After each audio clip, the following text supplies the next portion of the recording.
اتفاق کیا۔ اس لحاظ سے یہ جو ہے نہ صرف جنوبی افریقہ کی فتح ہے بلکہ یہ پوری انسانیت کی فتح ہے۔ فیصلہ کیا ہے؟ بنیادی طور پہ 6 نکات ہیں، میں وہ ترجمہ ان کا پڑھ دیتا ہوں آپ کے لیے۔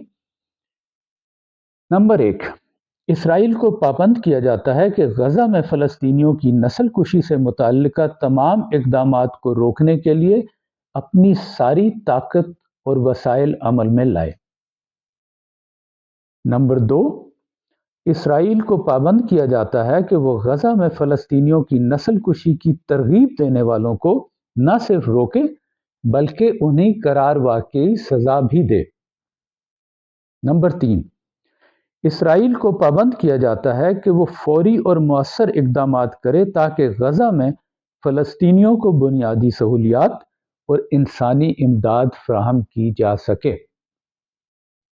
نمبر 4، اسرائیل کو پابند کیا جاتا ہے کہ وہ یقینی بنائے کہ الزامات سے متعلق ثبوت اور شواہد کو محفوظ کیا جا سکے تاکہ آگے کی کارروائی میں وہ کام آ سکیں۔ نمبر 5، اسرائیل کو پابند کیا جاتا ہے کہ اس عدالتی فیصلے کے 1 ماہ کے اندر عدالت میں رپورٹ جمع کرائے جس سے یہ ثابت ہو کہ عدالتی احکامات پر عمل درآمد ہو گیا ہے۔ نمبر 6، اسرائیل کے قیدی جو 7 اکتوبر کو حماس نے گرفتار کر لیے تھے ان کی فوری رہائی کا حکم دیا جاتا ہے۔ اچھا، اب جو لوگ کہہ رہے ہیں کہ جی اس میں جنگ بندی کا ذکر نہیں ہے، مجھے نہیں معلوم کہ وہ کیوں ابہام ہے۔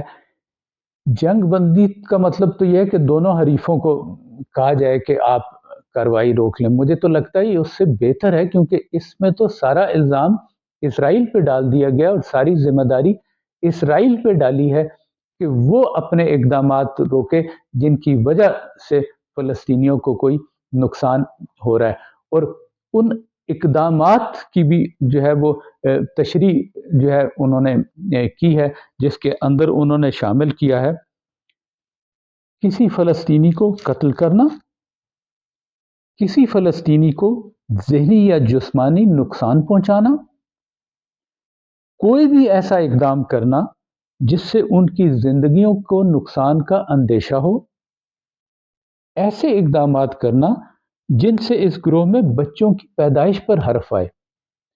تو یہ ساری چیزیں اگر ان پہ عمل درآمد ہو جاتا ہے تو جنگ بندی تو ہو گئی نا۔ یہ تو میں سمجھتا ہوں کہ اسرائیل کے خلاف فیصلہ آ گیا ہے۔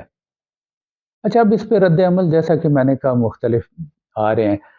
امریکہ اور اسرائیل کی طرف سے تو وہ روایتی ہٹ دھرمی اور بے شرمی کا مظاہرہ ہوا ہے جس کی ہمیں ان سے توقع تھی۔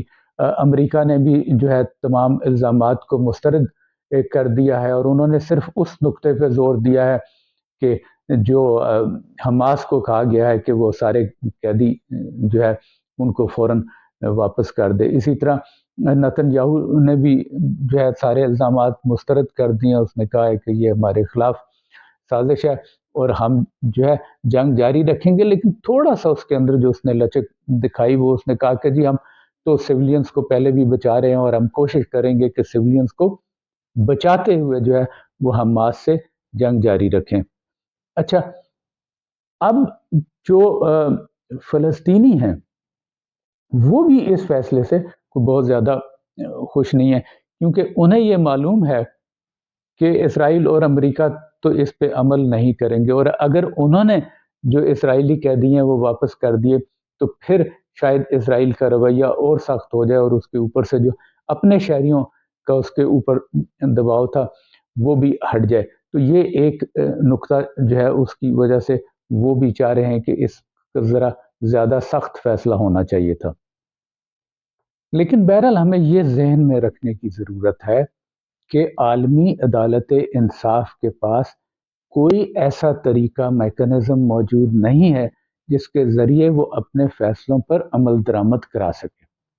اس کا تو چونکہ تمام ملکوں نے اس کو مانا ہے اقوام متحدہ کے تحت، تو اس کا طریقہ یہی ہے کہ ممالک جو ہے وہ رضاکارانہ طور پر ان فیصلوں کو مانے یا پھر سلامتی کونسل جو ہے ان پر عمل درآمد کرائے۔ اب سلامتی کونسل تو جیسا میں نے شروع میں کہا کہ وہ جب تک امریکہ نہیں مانے گا وہ ویٹو کرتا رہے گا، سلامتی کونسل جو ہے وہ کچھ نہیں کر سکے گی۔ لیکن اس کے باوجود میں یہ سمجھتا ہوں کہ یہ ایک لحاظ سے یقیناً جو ہے فلسطینیوں کے لیے بھی اور جنوبی افریقہ کے لیے بھی اور جو امن پسند ممالک ہیں ان کے لیے بھی ایک فتح ہے کہ ایک ایسے ادارے نے ایک یہ فیصلہ دیا ہے۔ اب کیا ہوگا کہ اب امریکہ، اسرائیل اور یورپی اتحادی جو ان کے ہیں ان کے اوپر بھی ان کی حکومتوں پہ دباؤ مزید بڑھ جائے گا۔ پہلے ہی ان کی جو عوام ہے وہ اس کے خلاف جو ہے وہ سڑکوں پہ آئے ہوئے ہیں، اب ان کے لیے اور مشکل ہوگی اور ان کے اوپر اور عوامی اور سیاسی دباؤ بڑھے گا۔ تو مجھے یہ لگتا ہے کہ ہو سکتا ہے فوری طور پہ جو ہے اسرائیل اس پہ عمل درآمد نہ کرے، لیکن اس فیصلے کے انشاءاللہ بہتر اور دور رس نتائج برآمد ہوں گے آنے والے دنوں میں۔